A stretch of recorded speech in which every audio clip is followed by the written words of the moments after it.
Hey everyone, Mia here from Resonance Astrology. I'm joined by lovely Duna Holler as always, and we are welcoming you back to this Decan Dance series we have been undertaking ever since Aries season started. And this time around, we are going to take a deeper look into the brainy, head-heavy decans of Gemini. Gemini season is just around the corner.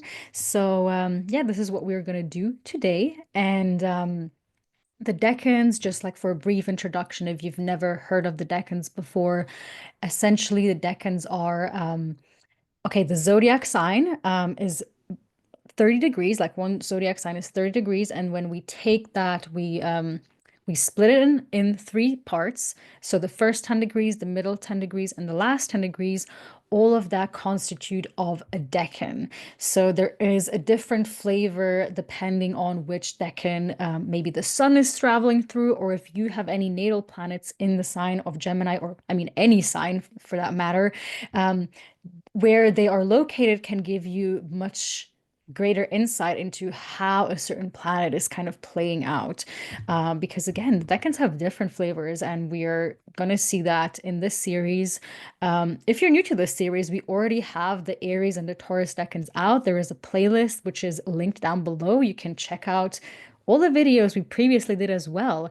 And here on YouTube, we always give you this like kind of free introductory video, but it's really also to, it's like an invitation to also come to the live interactive workshops, because there we are going to talk much more in depth about the decans, and you are also invited to bring in your chart, your experiences, and we can talk about it. So we highly encourage you to show up there as well. The previous decan workshops were really, really fun. So again, come and join us to the Decan dance. Dance the Decans with us, especially around Gemini season. It's gonna be goofy, okay? Like that, it's a sign of the jester. So we're gonna have a lot to talk about, especially because both me and Duna, we have our own Gemini placements. So, it's gonna show. It's even gonna show today in the video.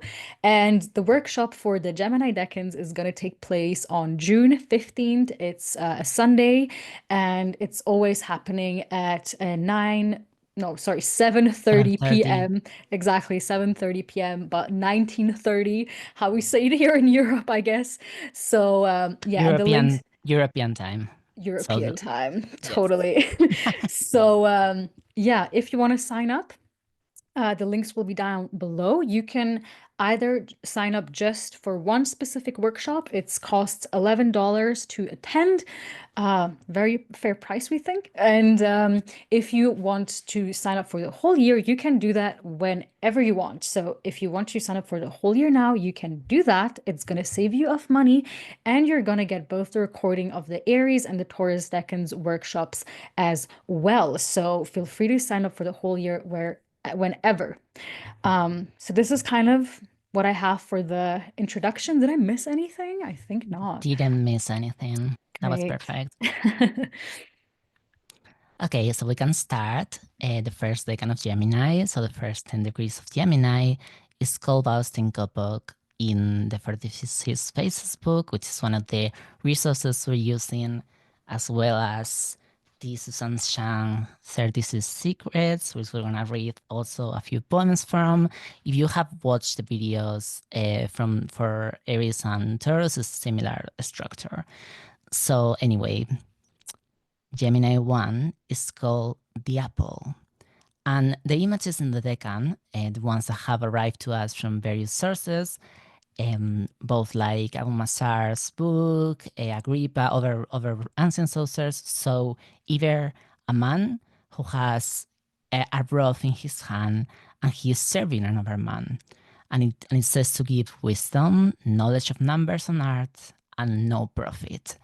Or other face that is shown in the second sometimes is a beautiful woman, mistress of sewing, and it says to represent the scribe, the numbers, giving and receiving, and the sciences.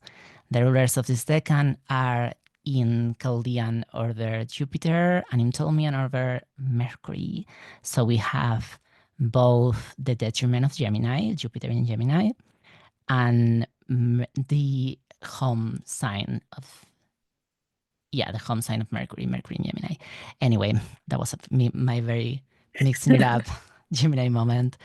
The card associated with this decan is the Eight of Swords, which I think Amelia's gonna sew now and No, no, just go. kidding.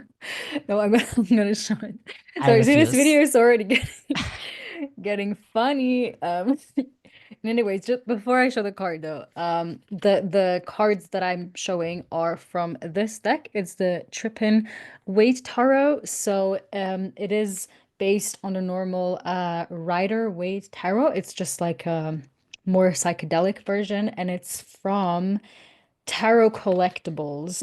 They have lots of cool, fun tarot decks. So just in case you were wondering, this is from them. I really like this deck. It's still true to its source, but just a bit more fun. Like we can see here, for example, this is Oh, the super fun. eight, yeah, super fun, Eight of Swords. All the Gemini cards you're gonna see in a minute are super fun cards. Um, how do you know? The first association, I guess, when we see this is somebody's waking up from a dream, a nap, whatever, just something, and eyes on the A face crazy night out. or something. Yeah, exactly. There's just something's going on with the thoughts, right? The swords and obviously Gemini is an air sign, so it has to do with our thoughts, with our communication, also with our social interactions and relationships. That is also ruled by the air.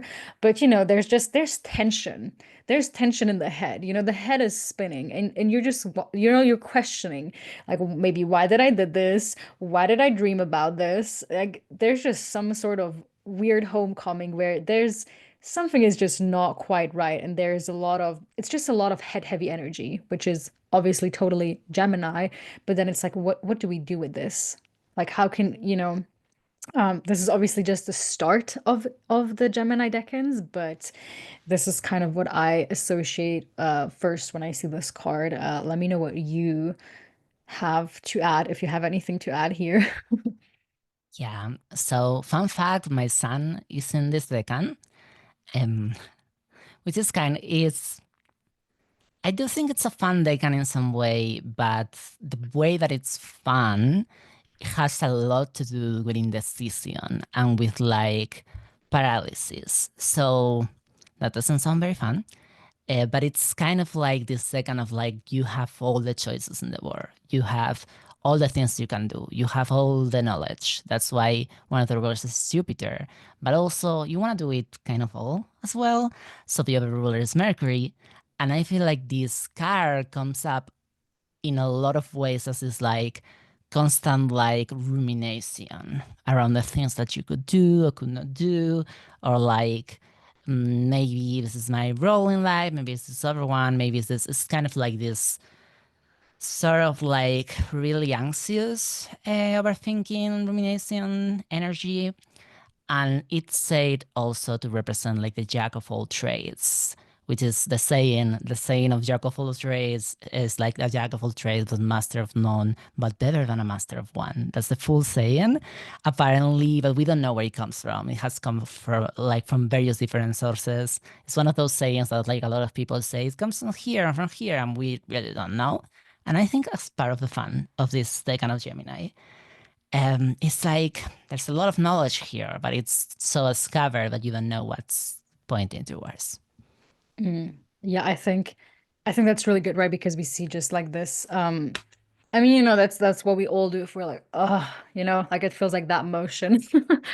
Um, and I mean, obviously all the Gemini decans have a lot of that like decision making or indecision, paralysis, just head heavy energy in there. And like, what do we do with this? There is definitely this notion here of, yeah, what do I do with all this knowledge? Because the compass of Gemini is curiosity. And Gemini is just curious about like everything. And one of the things that Gemini kind of hates as an archetype is the fact that in this lifetime, it's impossible to do all the things that it wants to do.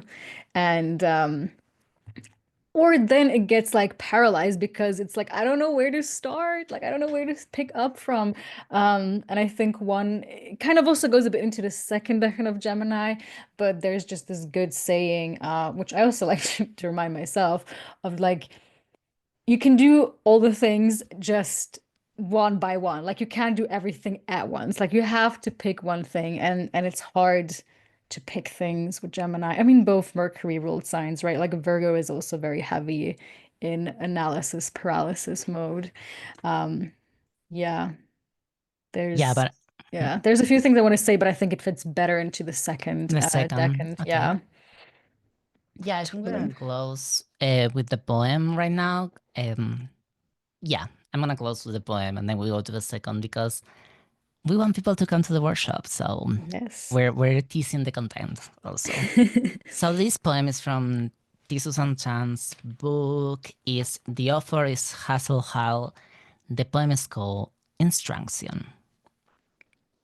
My hands that guide a needle, in their turn are led relentlessly and deftly as a needle lets a thread. Other hands are teaching. My needle, when I sew, I feel the cool thin fingers of hands I do not know. They urge my needle onwards. They smooth my seams until the worry of my stitches smothers in their skill. All the tired women who soothe their lives away speak in my deft fingers as I sew today. Okay, so we go with the second decan. That poem was actually pretty long too. I don't know Well, how long the other one would have been, but oh no, the one that I substituted was the second one. This is from the book. The oh second yeah, yeah, decan yeah, has a poem from the book that is exactly. too long, and so I put another poem instead of that one. Gemini is worthy. Anyway, so Gemini II. This is called by Austin Kopok the hermaphrodite. But I gotta put a little bit of an asterisk here. That's a slur that is used for intersex people. It's also a very old word. Like it was definitely used as a slur for most of its existence in the English language, but it was not always used as a slur in the Greek and the Roman languages. So not necessarily an offensive term, but kind of can be. And it just means someone who has both male and female qualities in some way, or a mix of various different gendered Oh, qualities in general. sorry, my cat is kind of semi-joining here. She's like, I had to Okay, make sure she doesn't knock anything off anyways. so the images of the decan are a man in whose hand is a pipe and another boy being bowed down, digging the earth. And they signify infamous and dishonest agility, gestures, jugglers, searching for something, and incompleteness. And the rulers of the Decan, and this is where we're gonna see pattern comes up that is gonna show also in the third Decan, which is that the rulers of this Decan are in Chaldean over Mars and in Ptolemaic over Venus. So they're also signs that rule, sorry, planets that rule opposite signs, as well as we saw in the first Decan, and we're gonna see in the third one as well. But this one is Mars and Venus, which is a totally different story than Mercury and Jupiter. And you can show the card now if you want. Yeah, I think I have to let my cat out. She's like jumping off from things. We're gonna just like, I'm gonna come right back. Maybe say something for like two Okay, seconds. okay, now that's perfect. Chaotic video. Okay, so while Amelia takes care of her cat, I do want to say that like it's very interesting how this they can shows kind of more of a social. Yeah, it feels more social than the two other decans. Feels more preoccupied with other people because Mars and Venus are relational planets. And so let's show the card now. Great. Yeah, no, apologies, I don't know. It's like my cat sometimes she feels when I'm recording videos. She's been like sleeping here all the time. And as soon as we start recording, she's like, I need attention. Anyways, I'm but the star. yeah, she's actually Taurus cats. Both of my cats are Taurian cats, but there might be some Gemini energy there as well, especially with her. Uh, anyhow, this is the sorry, this video is a bit chaotic, but I feel like we're exemplifying the The Gemini Decans of Gemini. erraticness here. Yes. Um, so here we have it. I guess I love this card. The moon is here. That's where my moon is located, guys. Again, as we see, isn't it just such a fun card again here? Like it screams enjoyment, right? So, um, talking about analysis paralysis, I feel like this card exemplifies this even more because this person is literally in bondage. Um, you know, of like there's too much, like what the heck do I do with all that I know? Um, I know personally I felt there was a time in my life, and it was actually during the like when the eclipses were in the Gemini Sagittarius axis, where I was really like, I felt cursed by my knowledge because I was like, I don't know what to do with this. Like, why did God or the universe give me all of this knowledge? Like, for what reason? Like, what do I do with this? And this feels very much like this card. It's very, again, dichotomies here. There's like no clear, it feels very much being in limbo. Because it brings in a lot of tension again if you can't actually do anything with your knowledge.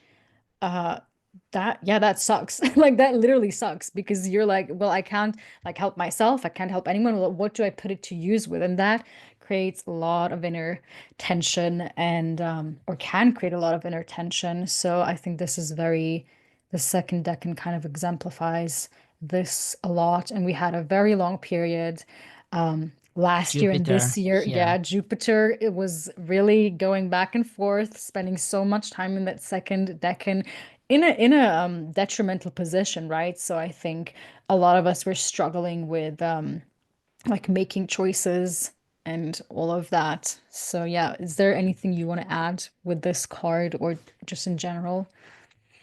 I feel like your commentary was very good. I, Personal I experience.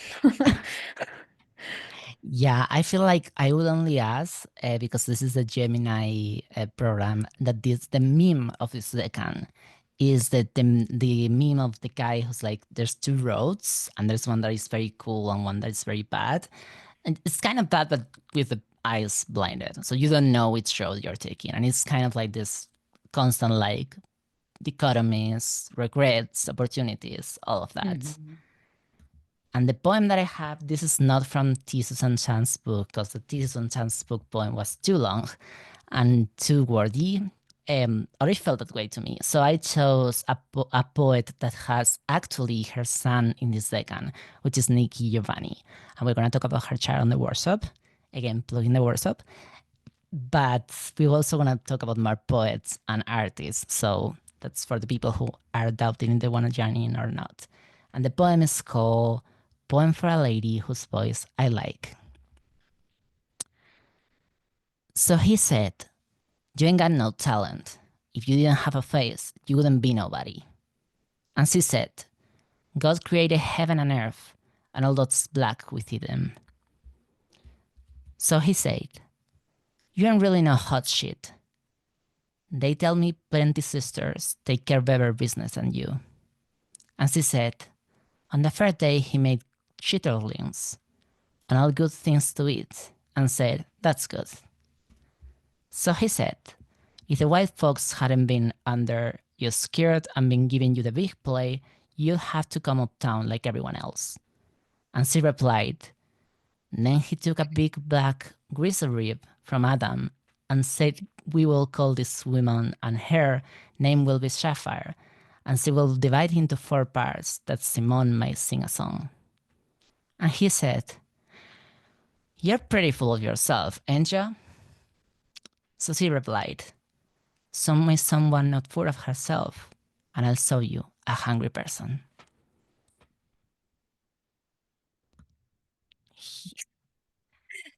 Great. I love it. Yes.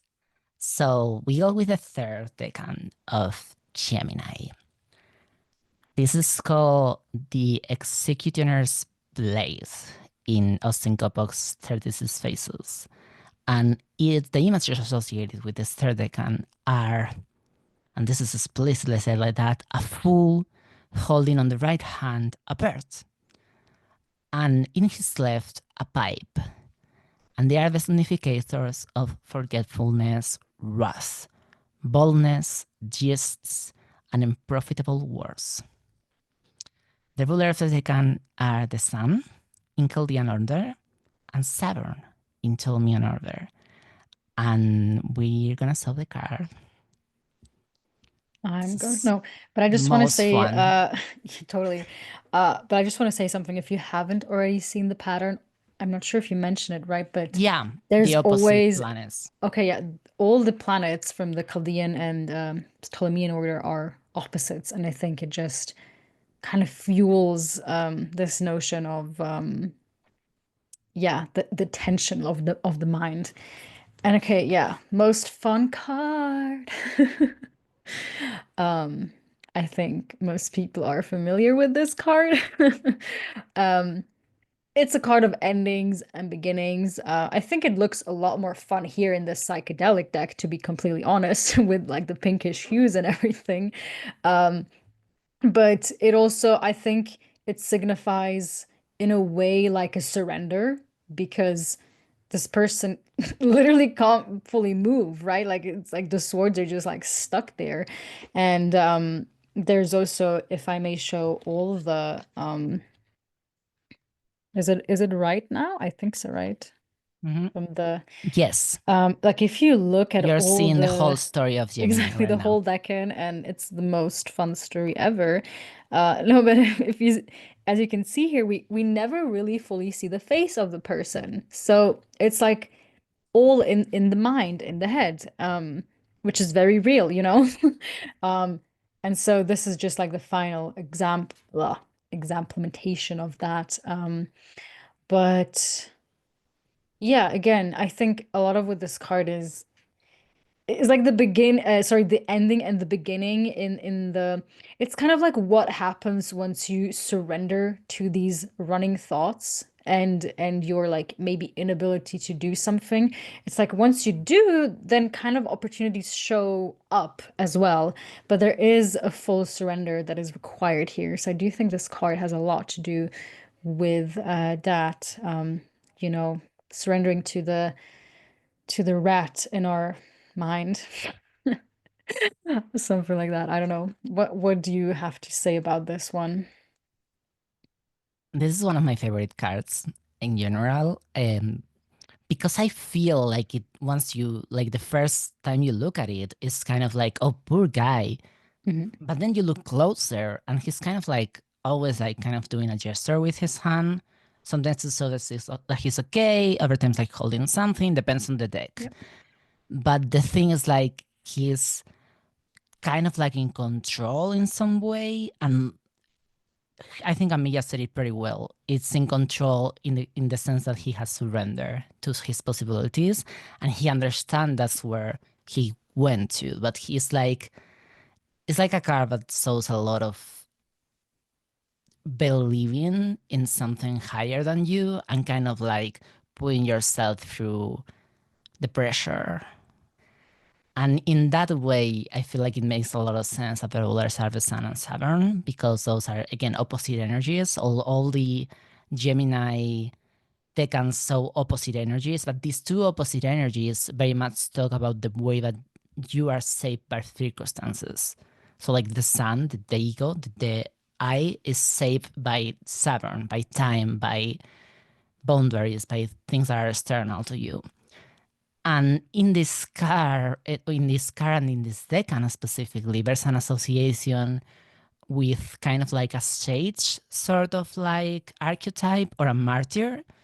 And it's also usually someone who has seen a lot of things, someone who has seen a lot of pain, and a lot of laughter, who has lived through multiple lives and choices, and must decide and knows that like things are limited, that choices are limited, and that you only have one precious life to do things with. And I feel like that is kind of like the dichotomy of the Sun and Saturn. Very, very well represented in this car. Mm, definitely. Um, Fig tree analogy. yes. I mean, wait, just to if anybody's not familiar with the fig tree analogy, just like throwing that out there without any context. Uh, but basically, Sylvia Plath, right? She wrote it, right, if I'm correct. Yes. But she was basically the analogy kind of goes that she's sitting under this fig tree and she's imagining how every fig is like an opportunity. Like this is the life of a teacher. This is the life of a business baddie, whatever. This is the life of a trad wife. But then because she's not really making any choice and she's just looking at like, okay, this could be my life, this could be my life, the figs rot and go bad, and then nothing is enjoyable anymore. And so I feel like this is very much this card is like eventually you do kind of have to choose. Otherwise, the figs will be rotten. And what do you do then? So again, coming back to what I said in the beginning, you can do it all, just not everything all at once. You have to pick. I'm so sorry. And also one thing that I like to remind myself, if I get into these modes or whatever, I don't know what you do now, but I'm just like, there isn't any, like, whatever choice I make, if I have the trust and faith in the cosmos, I'm gonna get either a confirmation that this is where I should be headed, or I'm gonna get rerouted. Like, if this is not the door I'm meant to be walking through, like, it's gonna get shut. But at least I know now more. And so this is why, like, it's good to constantly just kind of make choices, even if they're chaotic or not. Like, you're gonna get answers through just doing things. There isn't any like right or wrong choice. Like, you're just gonna either like you're gonna get on the right path no matter what. So just like keep on walking it. Don't land in this analysis paralysis mode. Because that's honestly the worst place to be in, like feelings wise. So yeah, it's going to be interesting when Uranus is slowly but surely going through all these decans because it's going to really rupture all of that. Let me just pull the cards out again. I think it's just really gonna, bring in a erratic energy and make us really feel the tension of, yeah, I guess if we are in analysis paralysis and like it's gonna put things into a peak. We're gonna again talk more about this in the workshop. Okay, I'm gonna read the poem Yeah, and then sure. remind Sure. you again of the words of it. This is again from T. Susan Chan's book. It's the love. The poem is excerpt from Love Among the Ruins by Robert Browning. When I do come, she will speak not, she will stand, either hand on my shoulder, give her eyes the first embrace of my face, ere we rise, ere we extinguish sight and speech, each on each. In 1 year they sent 1,000,000 fighters forth, south and north, and they built their gods a brazen pillar high at the sky. Yet reserved 1,000 chariots in full force, gods of course. O heart of blood that freezes, blood that burns, earth returns. For whole centuries are folly, noise, and sin, shut them in. With their triumphs and their glories and the rest, love is best. Love is best. That Everyone's is the getting, best way yeah, of ending that. Eh, everyone's getting a peek into my super chaotic Gemini moon, which is rare. Like it's not very visible, but every time Gemini season comes around, it obviously gets amplified. And it's yeah, it's funny because I feel like I have that um Scorpio rising ruled by Mars in Capricorn, like kind of RBF face, like closed off persona. But then like when people get to know me, I'm such a goofy guy. Like literally. You are a goofy guy. Another person who has a Gemini moon, I always think of Jim Carrey. I always think of Jim Carrey. Yeah, I have a very similar chart to Jim Carrey, actually. He's also a Scorpio rising. So yeah. Okay, reminder for everyone that the workshop is on June 15th at 7:30 in Central European Standard Time. And we'll hope to see you there because we will have lots of more trickstery Gemini stuff and charts and ideas and scatter things to put in front of you and to talk with you as well. We're gonna talk a lot. It's Gemini, okay? If you like talking, The come to the reason of the workshop. season. Yeah, but it is fun. I generally, every time I talk about the archetypes or just like the zodiac sign, there's always this feeling of like embodying that energy. Like Definitely. Aries ones were it definitely just felt so like more fiery and direct. And then in Taurus, we really like took the time to explain things, and now it's more chaotic. So it's always interesting how the zodiac signs themselves and the archetypes kind of show up when we're talking That about means that that. we're gonna cry on the next video, so get ready for that. Eh, Yeah, everyone's gonna get a virtual hug with the Cancer decades. ESMR Cancer Decans. Anyway, so Yeah, I guess this is what we have. Yeah, sorry, actually, before we finish this video, if you found this video helpful and useful, make sure to leave a thumbs up because it generally helps out more than you know. And if you know any other people that might, benefit from this or might find it valuable, um, like, share it with them. Like, it seriously helps them more than you know. And also, commenting, super cool. We love responding and reading the comments. If you have any planets in any decans of Gemini, I mean, we would both love to just like, know how this shows up in your life. It's super interesting. Or again, I sort of, or come to the workshop and talk about it in person. So, yeah, that's what I have to say here. And if you want to stay in touch with either of us, we're both active on Instagram and all of that. The links will be down below, as always. that's perfect. Great. So, yeah, I wish every one of you a lovely Gemini season. And yeah, we're going to see each other soon. Very, very Bye. soon. Bye.